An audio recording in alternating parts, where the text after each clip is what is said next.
Bom dia, meus irmãos. O tema de hoje é família.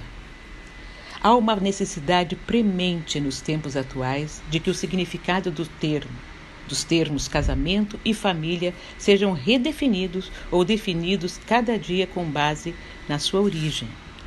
Nos últimos anos, a estrutura que até pouco tempo era considerada família normal, constituída de pai, mãe e filhos, tem sido vista cada vez mais como uma entre várias opções, a ponto de não poder mais afirmar ser a única ou a mais elevada forma de organização dos relacionamentos humanos.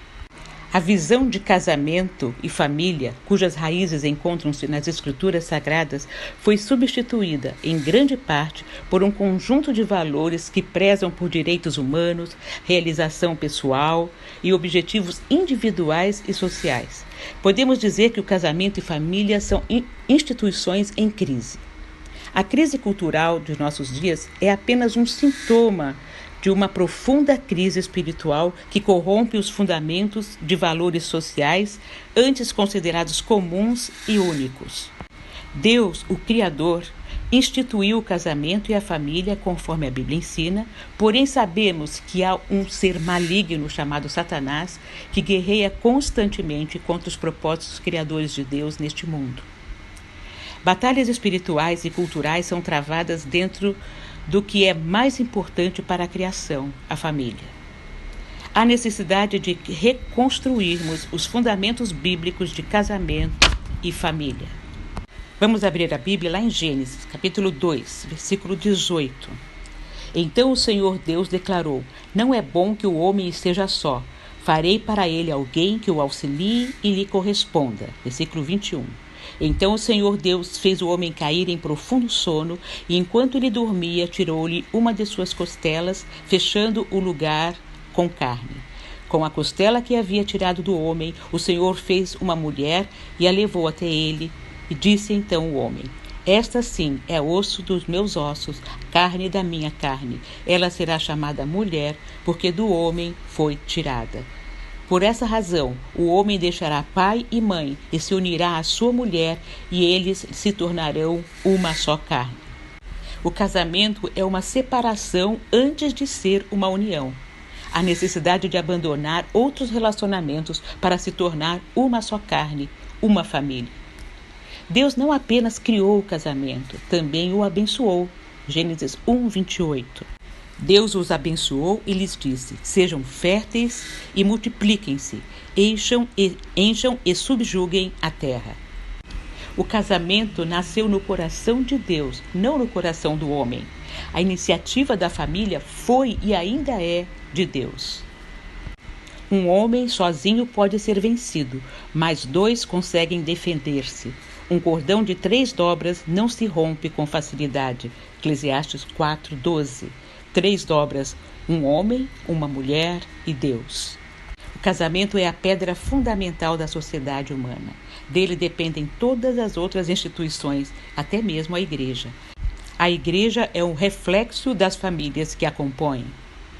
O relacionamento conjugal só é possível entre um homem e uma mulher, entre um macho e uma fêmea biológicos. Gênesis 1, 27. Criou Deus o homem à sua imagem, a imagem de Deus o criou. Homem e mulher, macho e fêmea, os criou. Vejamos uma das palavras que Jesus disse acerca do casamento. Ele respondeu: vocês não leram que no princípio o Criador o fez homem e mulher? E disse: por essa razão o homem deixará pai e mãe e se unirá à sua mulher, e os dois se tornarão uma só carne? Assim, eles já não são dois, mas sim uma só carne. Portanto, o que Deus uniu, ninguém separe. O casamento deve ser monogâmico. O que Deus ajuntou não deve ser separado pelo homem.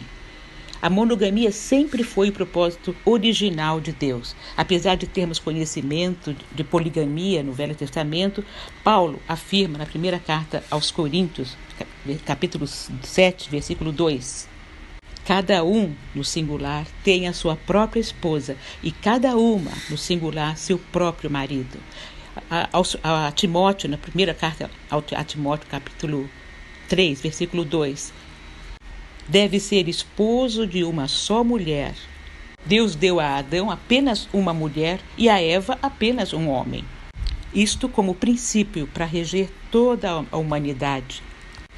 O casamento é um símbolo do relacionamento entre Cristo e a Igreja.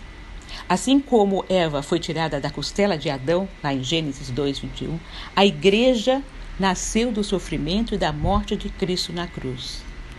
Mulheres, sujeitem-se cada uma a seu marido como ao Senhor, pois o marido é o cabeça da mulher, como também Cristo é o cabeça da Igreja, que é seu corpo, do qual ele é o Salvador. Assim como a Igreja está sujeita a Cristo, também as mulheres estejam em tudo sujeitas a seus maridos. Maridos, ame cada um a sua mulher, assim como Cristo amou a Igreja e entregou-se por ela, para santificá-la, tendo-a purificado pelo lavar de água mediante a palavra, e para apresentá-la a si mesmo como igreja gloriosa, sem mancha, nem ruga, nem coisa semelhante, mas santa e inculpável. Da mesma forma, os maridos devem amar cada um a sua mulher como a seu próprio corpo. Quem ama a sua mulher, ama a si mesmo. Além do mais, ninguém jamais odiou seu próprio corpo. Antes o alimenta e dele cuida, como também Cristo faz com a Igreja, pois somos membros do seu corpo. Por essa razão, o homem deixará pai e mãe e se unirá à sua mulher, e os dois serão uma só carne. Este é um mistério profundo. Refiro-me, porém, a Cristo e à Igreja. Portanto, cada um de vocês também ame a sua mulher como a você mesmo, e a mulher trate o marido com todo respeito. Lemos isso em Efésios 5:22-33. Cristo ama a sua Igreja, alimenta com a sua palavra, purifica com seu sangue e dela cuida através da sua abundante providência. É um amor perseverante. Amou-os até o fim, amou-os perfeitamente. Está lá em João capítulo 13. E foi um amor sacrificial. Efésios 5:25. Assim como Cristo amou a Igreja e entregou-se por ela. Santificador, para santificá-la, tendo-a purificado pelo lavar de água mediante a palavra. Um amor proposital, versículo 27, Efésios 5. Um amor intenso, versículo 28. Um amor afetuoso, versículo 29. O relacionamento de Jesus com a sua Igreja é o exemplo sublime que todos os maridos devem seguir. Satanás sabe o que a família representa para Deus, e ele ataca ferozmente para aniquilar e quebrar esses laços. Ele tem colaboradores fiéis que não são apenas os demônios. Ele usa seus servos humanos que, inspirados por ele, produzem livros, revistas, filmes, novelas, desenhos, propagandas e coisas que só deixam na mente, por onde passam, um rastro de perversidade, infidelidade, rebeldia, desunião, indisciplina, etc. O diabo usa provocações exteriores e interiores para destruir o lar. Vícios, más amizades, dinheiro, sexo. Mas muitas famílias estão sendo destruídas de dentro para fora, como ciúmes e competição. Temos até exemplo na Bíblia sobre isso, o lar de Isaac e Rebeca, lá em Gênesis 25. A falta de comunicação. Quanto maior a tecnologia da comunicação, menor é a comunicação interpessoal na família. A incredulidade.